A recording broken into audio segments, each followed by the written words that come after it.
اتنے خوبصورت انداز اور اتنی پیاری تمنا حافظ مولوی صاحب نے آپ کے سامنے رکھا.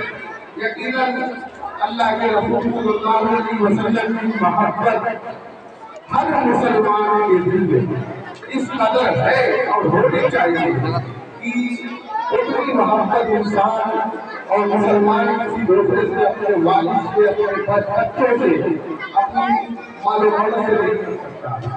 جب وہ اپنی کہانی سنا رہے تھے تو میرے دل میں یہ تمنا اٹھ رہی تھی کہ قسمت میں میری چین سے جینا لکھتے، قسمت میں میری چین سے جینا لکھتے، ڈوبے نہ کبھی میرا سفینہ لکھتے. جنت کی گوارا ہے مگر میرے لیے اے قاتل تقدیر مدینہ لکھتے. تو حاضرین محترم، آج کا یہ پروگرام، یہ جشن یوم جمہوریہ کا جشن ہے. ہم سب جانتے ہیں کہ آج کے دن ہمارا ملک جمہوری ملک بنا، آئین اور دستور کی بالادستی کا دن ہے. لیکن اس کے ساتھ ساتھ یہ جاننا بھی ضروری ہے کہ یہ دن ہم لوگ دیکھنے کے لیے ان کی محنتوں سے نصیب ہوا. تو اس کے لیے میں اپنے مدرسے کے صدر محترم حافظ مولوی احمد صاحب سے درخواست کروں گا کہ وہ آئے اور آج کے اس دن کی مناسبت سے کچھ روشنی ڈالیں.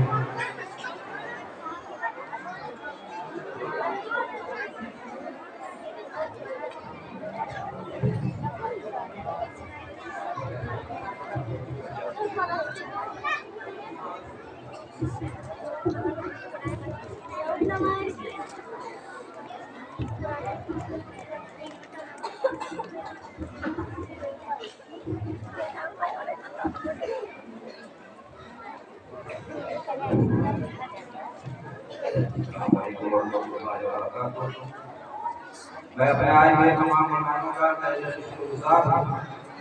انہوں نے اپنا قیمتی وقت نکالا، ہم لوگوں کی حوصلہ افزائی فرمائی اور ویسے صدر اپنے اساتذہ کرام کی طرف سے اور آدمی مدرسہ کی طرف سے میں اپنے تمام آئے ہوئے مہمانوں کا تہہ دل سے شکریہ ادا کرتا ہوں. آج کی اس جشن یوم جمہوریت کے لیے معزز سامعین کرام، آج کا یہ دن تاریخ ساز دن جسے ہم یوم جمہوریت کے طور پر مناتے ہیں. اس کی نسبت سے چند منٹ آپ ہم گستاخی کی باتیں پیش کرنا چاہتا ہوں. مختصر سے وقت میں اتنی لمبی تاریخ کا پیش کرنا اور توہان ہے، ایک بہت مختصر سرسری طور پر آپ لوگوں کو پوری باتوں کی جانکاری دینے کی کوشش کروں گا. ہم کیسے مسلمان ہونے کے ہم لوگ اپنی تاریخ سے اتنا واقف ہیں. غیروں سے ہم کو ایک جواب شبہ رکھتا ہے کہ ہماری تاریخ کو بھلایا جاتا ہے، ہمارے مجاہدین آزادی کی یاد نہیں کیا. لیکن سچ یہ ہے ہم اپنے گریبان میں جھانکیں کہ ہم کو اپنے مجاہدین آزادی کے بارے میں خبر ہے. آج یہ جشن یوم جمہوریہ مناتے ہیں، اس کی کیا حقیقت ہے، اس کی جانکاری ہم کو ہے. حقیقی جانکاری تمہیں لوگوں کو ہے کہ یہ جشن یوم جمہوریہ کیوں منایا جاتا ہے اور کیسے اس کا وجود ہے.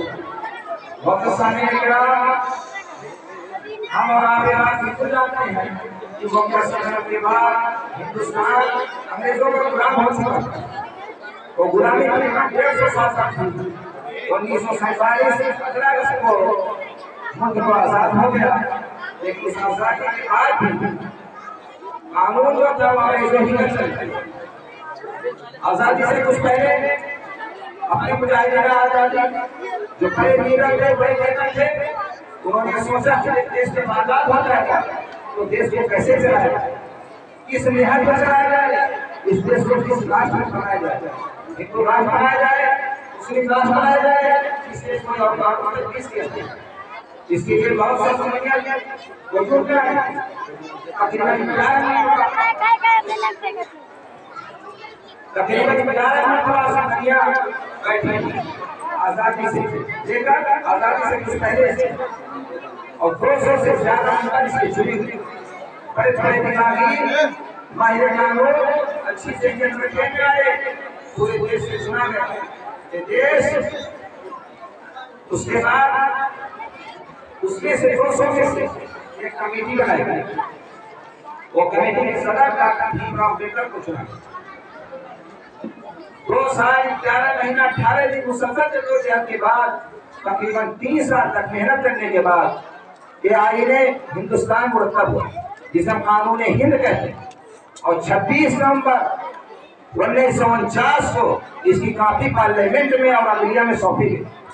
2 مہینے کے بعد اور فوج کرنے کے بعد پھر دستخط سب کی ہوئی، اور 26 جنوری 1950 کو اسی کی خوشی میں ہم لوگ یوم جمہوریہ مناتے ہیں۔ معزز سامعین کرام، آپ کے سامنے میں بات کہنا چاہتا ہوں کہ آج یہ جو ترنگا لہرا رہا ہے، کیا حقیقت ہے کہ یہ ترنگا ایسے ہمارے ہاتھ میں آ گیا؟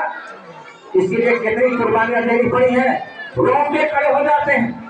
روز اول سے جس چیز سے انگریزوں نے غلام بنا لیا دیش کو، سب سے پہلے جس کی آواز اٹھی اس کو جاننے والا کوئی نہیں۔ آج انہیں لوگوں پہ حملہ ہو رہا ہے۔ آپ تاریخ اٹھا کے دیکھیں، مختصر طور پہ میں آپ کو پیچھے لے جانا چاہتا ہوں۔ 17ویں صدی میں انگریز نے ہندوستان میں قدم ڈالا اپنا، تجارتی گھر سے ہندوستان میں آئے، لیکن دھیرے دھیرے اپنی چال بازیوں کی وجہ سے وہ حکومت میں دخل اندازی کرنا شروع کر دی۔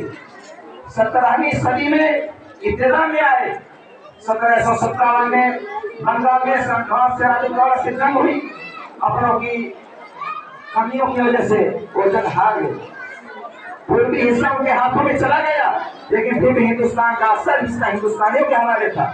بہت سے نواب اور راجاؤں یہاں حکومت کرتے تھے، اور سلطان ٹیپو اس وقت حکومت کرتے تھے۔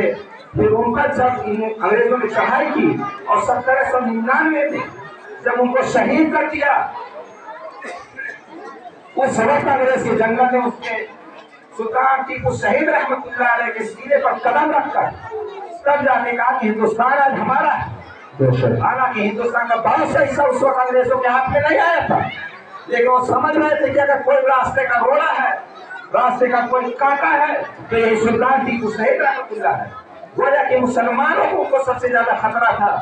سب سے بڑی بات یہ تھی کہ انگریز مسلمانوں ہی سے حکومت چھینے تھے۔ جیسی بھی حکومت تھی، مسلمان ہی بادشاہ تھا اس وقت، تو مسلمانوں پر بہت زیادہ اٹیک ہوا، بہت زیادہ ظلم و ستم ڈھایا گیا۔ سلطان ٹیپو شہید رحمت اللہ علیہ 1799 میں شہید ہوتے ہیں۔ اس وقت محض صرف 4 سال میں 1803 میں دلی کی گدی پہ انگریز بیٹھ جاتے، اور ان کا مشہور جملہ کہ خدا کی ملک بادشاہ سلامت کا قانون اس انڈیا کا چلے گا۔ اسی وقت سب سے پہلے جو آواز بلند ہوئی، ہم جانتے ہیں کون سا خوب تھے، کسی کو نہیں معلوم۔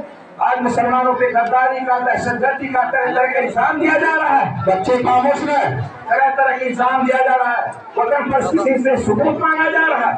انہیں سے کہا جا رہا ہے تم دوسرے نمبر کے ناگرک ہو۔ اس چیز کا احساس دلایا جا رہا ہے کہ آپ واقعی دوسرے نمبر کے ہیں، اور ہمارے کمیل بھائی وہ یہ سمجھنے پر مجبور ہو جاتے ہیں کہ ہم دیش میں رہتے ہیں ان کا احسان ہے۔ میرے بھائیو، اس غلط فہمی سے آپ نکلیے۔ دیش اپنا ہے، جتنا ان کا ہے اتنا اپنا ہے۔ آپ تاریخ اٹھا کے دیکھ لیجئے، آپ کے آباء و اجداد بھی یہیں کے ہیں، یہیں کی پیداوار ہے۔ 6 سال اس کے پہلے آپ کے بھائی بھی کوئی ہندو تھا، کوئی اور تھا، ہندو سے کنورٹ ہوئے، کوئی سکھ بنا، کوئی عیسائی بنا، مذہب اسلام جن کو اچھا لگا، ان کے رتبات اچھے لگے، ان کے طریقے اچھے لگے، ان کے اخلاق پسند آئے، وہ مسلمان بن گئے۔ ہم ہندوستانی نہیں ہوئے۔ کس بنا پہ ہم دوسرے نمبر کے شہری ہیں؟ کس بنا پہ ہم ان کے احسان کرے دبے رہے؟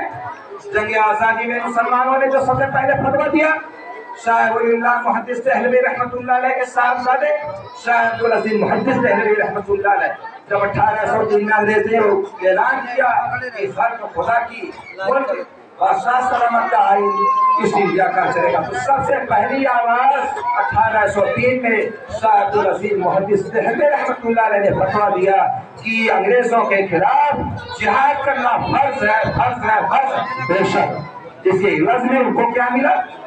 اس کے عوض میں ان کو اتنی بری طرح مصیبت سے نوازا گیا، ان کے گھر پہ بلڈوزر چلایا گیا، اس مدرسے کو نیست و نابود کیا گیا جس مدرسے میں بیٹھ کے درس دیا جاتا تھا، دین کی آبیاری کی جاتی تھی، دیش کی حفاظت کی باتیں کی جاتی تھی، اس مدرسے کو ڈھا دیا۔ افسوس کی بات ہے کہ اطلاع دے کر دینا چاہتا ہوں، حال ہی میں 2-4 سال پہلے اس مدرسے کا مسمار ملا، کھودنا کھدائی کرنے پر دلی میں اس کا وجود سامنے آیا۔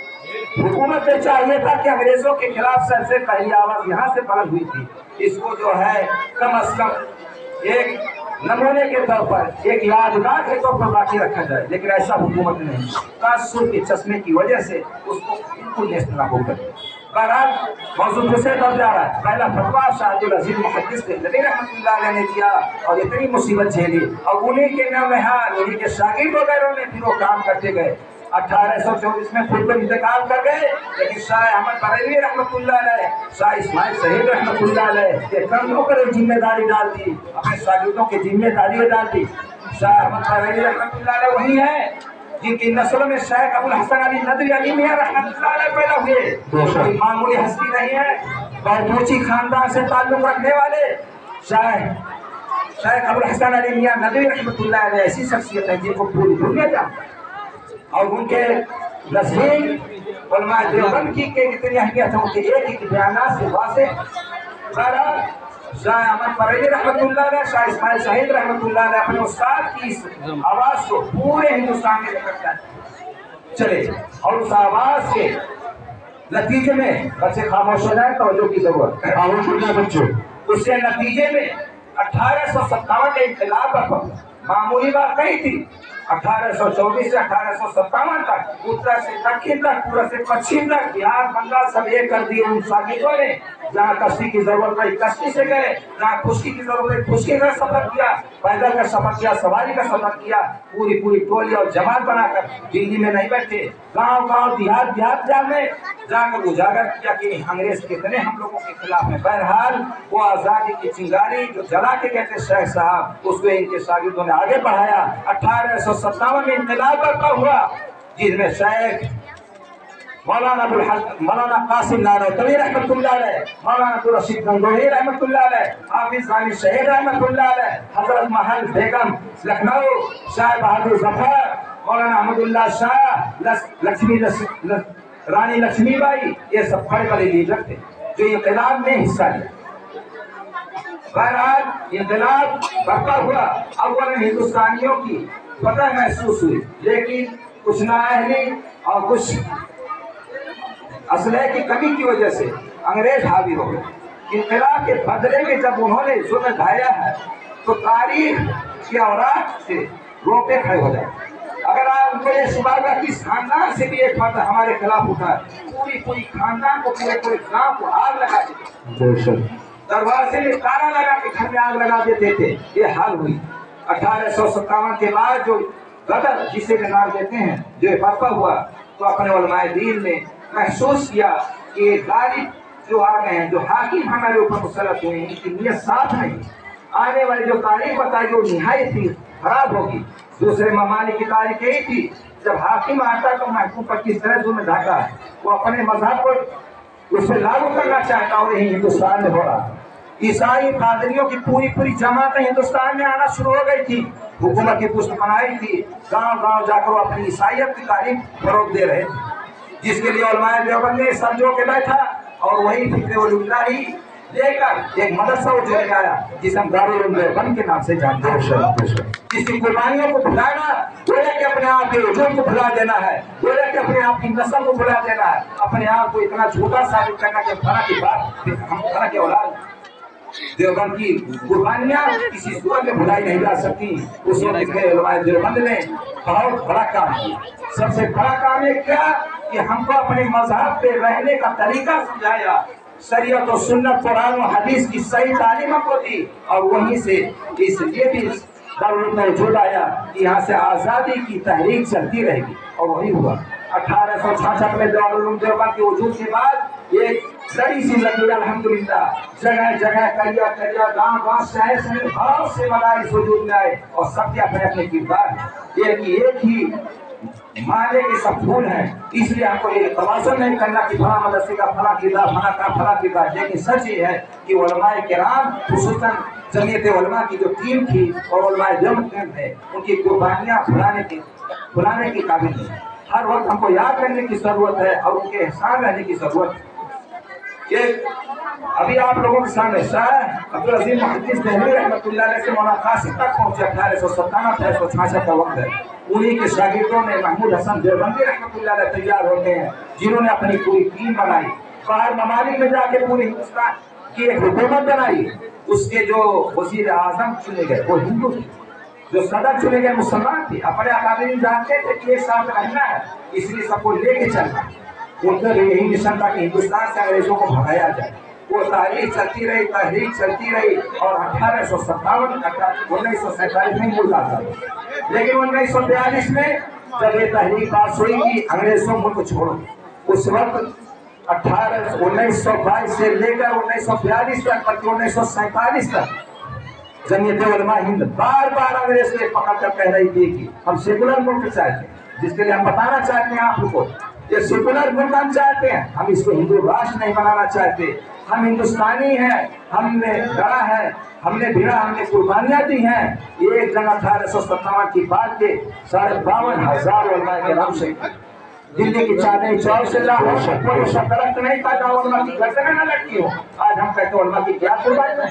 ارے سب سے پہلے جو لیڈر ہو کر بے خوف ہو کر سب سے پہلے آواز اٹھانے والے انگریزوں کی خلاف مسلمان تھے، خصوصاً علماء کرام۔ یہ لیڈر قوم ہے، قوم علماء کرام کی لیڈر قوم، اس کے علاوہ کسی قوم میں یہ ہمت نہیں تھی کہ انگریزوں کے خلاف آواز اٹھائے۔ بے شک جو علماء ہی کا جگر تھا، جو لڑائی کے ہر میدان میں آگے تھے اور جہاں تک کیا کیا دیش کو آزاد کرنے۔ نعرہ تکبیر، تکبیر، 26 جنوری مجاہدین آزادی، علماء دیوبند، 26 جنوری، نعرہ تکبیر۔ اس وقت کے لیڈران جو بڑے لیڈران تھے ان کو معلوم تھا کہ علماء کی کیا قربانیاں، اس لیے ان کو یہ سر جھکا کے ماننا پڑا کہ ہاں دیش واقعی سیکولر ہی رہے گا، اس لیے سیکولر دیش بنا۔ سب سے پہلا جو آئین مرتب ہوا ہندوستان کا دفعہ 1 میں سیکولر دیش ہے۔ اس سیکولر دیش کے بعد اس نے یہی لکھا ہے کہ اس دیش کا اپنا کوئی مذہب نہیں ہوگا، نہ یہ ہندو ہوگا، نہ مسلمان ہوگا، نہ سکھ ہوگا، نہ عیسائی ہوگا۔ اس کی پہلی دفعہ یہ بتاتی ہے یہ سیکولر ہوگا، اس کی ذمہ داری ہے کہ ہر مذہب کی رکشا کرے گا، حفاظت کرے گا۔ یہ سنویدھان ہم کو ملا ہے، یہ آزاد سنویدھان، میں اس کے ساتھ اپنی بات کو ختم کر رہا ہوں۔ دل سے نکلے گی نہ مر کر بھی وہ کر کی الفت، دل سے نکلے گی نہ مر کر بھی وہ کر کی الفت، میری مٹی سے خوش ہوئی لیکن میری مٹی سے وفا آئے گی۔ دل سے نکلے گی نہ مر کر بھی وہ کر کی الفت، میری مٹی سے خوش ہوئی وفا آئے گی۔ وطن کی خاک سے مر کر بھی ہم کو اس باقی ہے، وطن کی خاک سے مر کر بھی ہم کو اس باقی ہے، مزہ ہمارے مادر کا اس مٹی کے دام۔ واہ ماشاءاللہ، بڑی مسرت کی بات ہے کہ ہر سال کی طرح اس سال بھی ہمارے سرپرست ہم سب اساتذہ کرام کے مشفق و مرمومین حضرت ناظم صاحب اس اسٹیج پہ موجود ہیں اور